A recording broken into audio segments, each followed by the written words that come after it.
Boa tarde, colegas internautas do Facebook, YouTube, Twitter.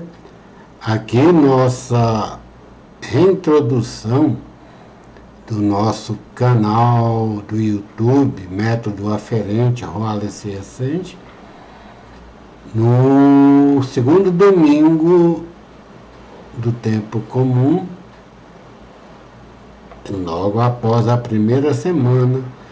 O domingo ainda não é o início da semana, no português,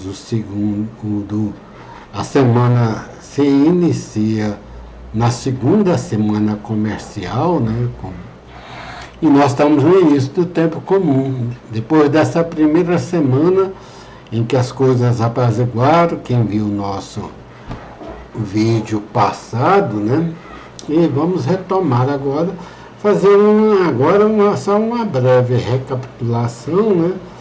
E mostrar nós já colocamos um texto importante que vai nos seguir agora para a reflexão, né?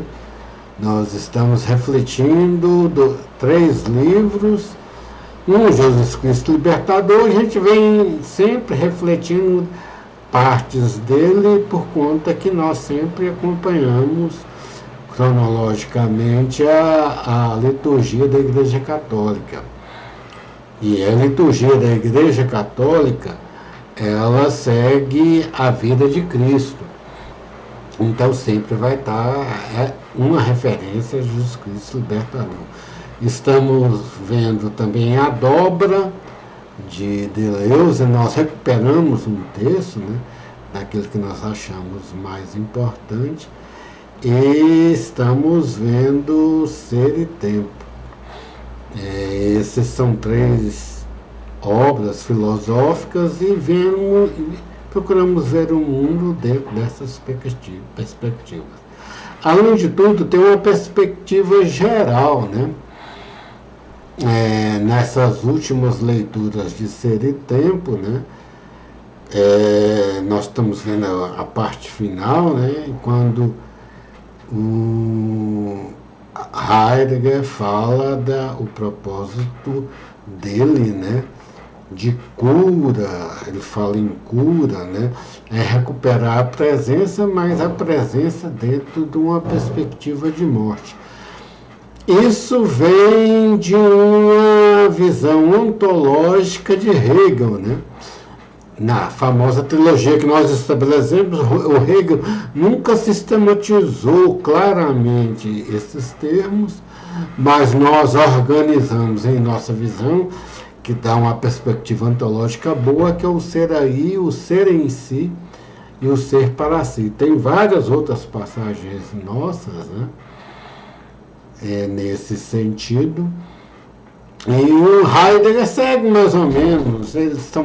Os existencialistas são todos influenciados pela fenomenologia de Hegel.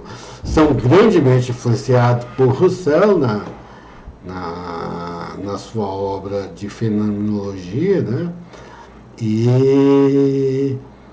Mas o termo fenomenologia, até as preocupações, são as preocupações que Hegel tinha. Mas nesse lado ontológico, Hegel nunca se aprofundou, né? E os existencialistas se aprofundaram. Então, o ser para si, de Heidegger, é o ser para a morte que ele fala, né? Quem viu nossas últimas leituras, né? Ele querer sempre como proposta essa recuperação, mas ele tem uma proposta que nós criticamos já, e em uma próxima obra nós vamos ver esse intercâmbio, né? É interessante eticamente essa visão de ser para a morte, né? Mas tem de ter uma certa perspectiva, né? Quem vai recuperar isso é o cristianismo, com a visão do reino dos céus, né? E Leibniz, embora analisando mais a questão estética, né? Mas a questão estética barroca na obra A Dobra, e Leibniz é um pré-moderno, né, da transição do barroco para o moderno, né? Ele coloca essa questão do andar de cima, né, em que para nós coincide muito com essa visão de reino dos céus, um reino que supera esse aqui, né?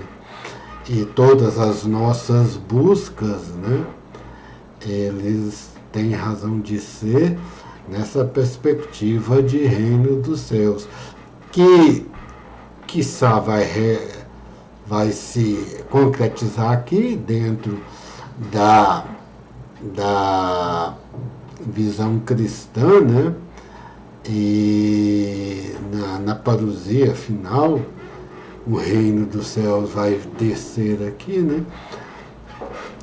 Mas, por enquanto, nós temos essa perspectiva e que, dentro de algumas leituras, né, com a morte, o ser para a morte, você transpõe isso, você vai para o reino dos céus dentro de uma visão teológica cristã, né? Então, aí o esquema se fecha dentro dessa perspectiva. Não são todas, a maioria tem essa perspectiva, né, de morte como chegada, mas muita gente não tem essa perspectiva de transposição, né, de elevação, né, para uma outra realidade. Com a morte a pessoa adormece e fica aguardando o julgamento final.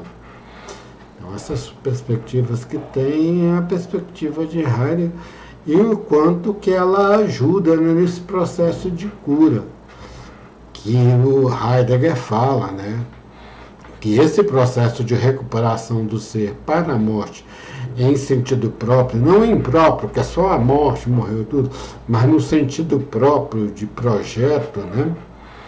Assim nós entendemos, ainda vamos ler várias passagens, talvez outra pessoa lendo tenha outra perspectiva, né? Mas aí se volta de novo para a teologia tradicional e a metafísica tradicional.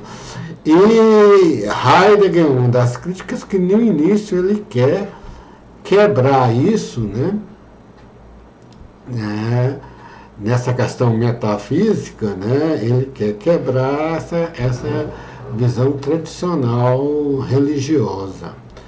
Ele quer uma outra, ele tenta no livro todo recuperar uma outra visão, né? Mas essa visão é uma visão que existe. Deleuze, na obra A Dobra, ele cita uma alegoria sobre as bonecas russas. Nós, em outros vídeos nossos aqui, já abordamos, né? Que dentro da boneca existe uma outra boneca, né? E dentro dessa outra boneca existe outra, mais ou menos isso. E nós fazemos uma comparação, isso nossa, né? Que Heidegger não vê ele querendo quebrar toda a metafísica para procurar uma metafísica nova a partir de uma originalidade que a metafísica antiga não conseguiu alcançar, né? Ele quebra essa boneca, então quebra essa sequência, né? Realmente, no fundo, a última boneca, agora, dentro da perspectiva, né, até a Dobra fala isso, né, as coisas vão indo ao infinito. A religião cristã é que na parousia final é que se chega à parada dessas redobras. A redobra é tanto para dentro, né? De dobrar para dentro e de redobrar para fora. Você aumentar a sua energia. No português, né? Redobrar esforços é você pegar o esforço que você tem e procurar uma outra energia, né? Então, nós vamos mostrar agora, recuperar um esquema de nossas preocupações.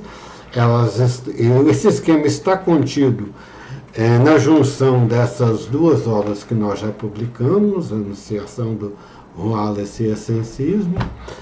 E nós ainda vamos ter de fazer correções que nós não explicitamos nessa questão de esquema, vamos ter de lançar uma obra, né, posterior a essa, e outra é uma de semiologia, né, a semiologia da revolução do humanismo. Nós analisamos as artes cênicas. E agora temos lá, e Deleuze, o livro A Dobra é um livro de estética, ele analisa a visão de obras de arte, apesar de ser do barroco antigo, mas ele tem comentado Deleuze sobre cinema, algumas coisas assim. Ele foi crítico principalmente de cinema, Deleuze. Então, essa questão é uma questão mais de estética, não até do pensamento dele. O pensamento dele e dentro dessa obra, A Dobra, ele mergulhou no pensamento medieval, né, que a gente não sabe direito. Foi uma das últimas obras dele, foi publicada em 1988, se não me engano, em 1989, 90 ele morreu, se suicidou. Aí nós não sabemos se ele explicar muitas das considerações que tem ali em termos metafísicos, se são considerações pessoais dele, ou se são só análises externas, né, dentro daquele contexto de Leibniz e do Barroco. Então, essas são todas as nossas preocupações em reinauguração. Vamos mostrar essa, né? Vamos tentar fazer